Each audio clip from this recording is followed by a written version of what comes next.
Welcome to this explainer. Look, if you're planning a trip to Istanbul, you've probably already heard about the vibrant, historic streets of Balat. You know, the aroma of Turkish coffee, centuries of history just hanging in the air. But today, we're going to discover how to turn just a morning in Balat into a full, dawn-to-dusk adventure across Istanbul's absolutely magnificent Fatih Peninsula. We're mapping out an incredible journey together that captures the true, multifaceted essence of this amazing city. So here's our roadmap for this perfect chronological journey. We'll start by setting up the ultimate base camp.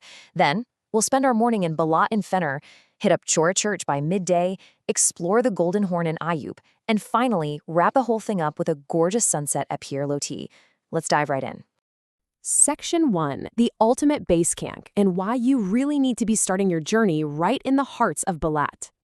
We're kicking things off in Balat because it sits perfectly inside the Great Peninsula of Fatih, making it an incredibly atmospheric hub. Seriously, when you stay here, you are literally surrounded by history. A quick walk west, boom, you're at the massive ancient Theodosian land walls. You're practically neighbors with the Sultan Mosque and the bustling spice bazaar in Eminonu. You've got the Karsamba street market nearby, and, get this, you are just a 30-minute trip from Sultanahmet and the Hagia Sophia. It is the ultimate launching pad. Now, to really maximize this location, local guide Eyup suggests a very specific flow for the day. You do Balat and Fener in the morning, check out the Chora Mosaics before lunch, catch a ferry up the Golden Horn to Eyup, and then take a cable car to Pierre Loti for sunset. Why does this work so well? Because it creates this brilliant downhill then waterside route. That means you see absolutely everything with almost zero backtracking. And trust me on this, it saves your legs from Istanbul's notoriously brutal uphill climbs. Pure travel efficiency right there. Moving on to Section 2, morning in Balat and Fener, and crossing what we call the invisible border. So our day actually gets going right next door to Balat in its twin neighborhood, Fener. And there's this really fascinating concept here of an invisible border. Fener is the historic Greek Orthodox quarter, and it sits right to the south of Balat. But the architecture and the whole vibe blend so seamlessly that you're going to wander back and forth between the two without even realizing you've crossed a line. Honestly, the best part of this morning, you don't need a map. Just getting happily lost in this historical maze is the whole point. As you're wandering around, you'll hit these incredibly steep, charming lanes lined with those bright, colorful wooden houses.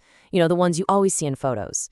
Plus, there are all these cozy antique cafes that are just perfect for grabbing a quick Turkish tea. But as you drift deeper into Fener, the historical weight really shifts. You'll stumble on the ecumenical Patriarchate, which is literally the spiritual center of the Greek Orthodox world. And if you look up the hill, you can't miss the imposing red brick silhouette of the Fener Greek Orthodox College. Locals usually just call it the Red School. It's just an absolute visual feast. All right, Section 3, midday at Chora Church, home to some of the finest Byzantine mosaics anywhere in the world. As it gets close to midday, we're heading uphill near the old city walls in Itinerary. This is where you'll find the Chora, or Kariye Mosque. Now, from the outside, it kind of looks like a small, unassuming Byzantine building. But the second you step inside, wow! You are completely surrounded by some of the most intricate, breathtaking, and beautifully preserved mosaics and frescoes on Earth.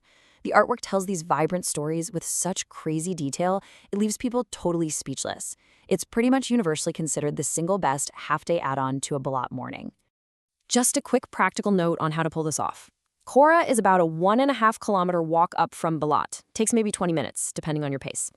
But hey, if you want to save your energy for staring up at those amazing ceilings, just grab a taxi. It's super quick and cheap. Also, this is absolutely crucial. Because Chora functions as a mosque, you've got to remember to dress modestly and definitely check the current visiting rules before making the trek. Section 4, the Golden Horn and Eyup. This is where we get our waterfront counterpoint to the morning. What's so great about this part of the itinerary is that we're finally trading in those steep, winding hills for a nice, flat, breezy stroll right down by the water. The Golden Horn, or Hulk, is this historic inlet that bounces gorgeous, shimmering light all over the neighborhoods. Down on the shore, the whole city just opens up. You can walk the waterfront path, maybe rent a bike, or just catch a ferry right from the doorstep for these sweeping panoramic views, looking all the way across to Galata and Beyoğlu. And this is where the journey really shows off Istanbul's wild cultural contrasts. Think about it. Just this morning, you were hanging out in Balat and Fener, soaking up that quirky, colorful, antique vibe with its deep historic Greek roots.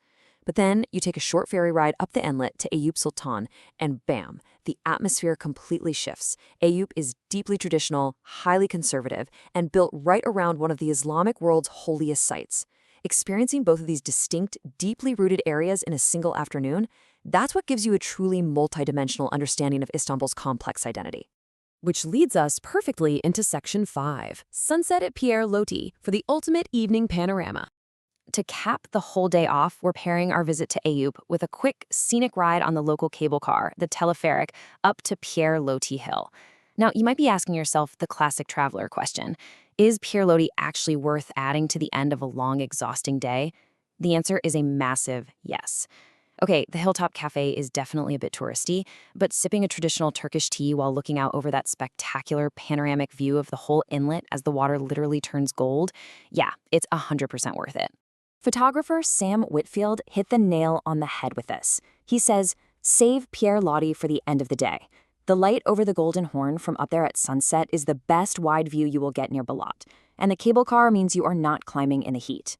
And he is so right. That cable car is basically your best friend after a long day on your feet. It drops you off right at the top just in time for that perfect golden hour light. So how do we actually tie all these spots together without losing our minds? Well, the sheer genius of this itinerary is all about proximity. Look at this. Fener is literally just wandering in from Balat. Chora is a quick 1.5-kilometer detour for your history fix. Then the Golden Horn is right on your doorstep, waiting for you to take an afternoon ferry up to the traditional mosque at Eyup, which hooks up perfectly with a cable car up to Pierre Loti for sunset. When you step back and look at how seamlessly these places connect, it's honestly a masterpiece of travel planning. We've covered some serious ground in this explainer today, moving seamlessly through centuries of history, wildly different cultures, and stunning views. So I'm going to leave you with this thought. How will you navigate the amazing contrasts of the Golden Horn? From those colorful, antique slopes of Fener to the breathtaking mosaics of Chora, all the way to the deeply traditional shores of Eyup, what's going to be the defining moment of your perfect Istanbul day?